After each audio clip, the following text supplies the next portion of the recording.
It can be difficult to teach math to children. Some children understand math better than others, and some have a natural ability for math while others struggle with it.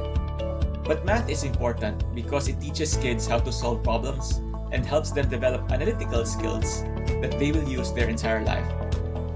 Math is measuring, sorting, building, noticing patterns, making comparisons, and describing the environment, as well as counting and knowing the names of shapes. Children who study math early on tend to have better grades and are more likely to attend university than those who don't take an interest as children. This is why teaching children math matters. We need our children's success now more than ever before, so we must teach them what they need to know right from the start through math education. Here at Tutera Kids, we provide you with materials and guides to teach children good basic math skills that will help them succeed in learning math. We will also guide you through the math curriculum and offer you tips on how to teach math in an interactive manner, which is important because math isn't enough if it's not taught in a way that children enjoy.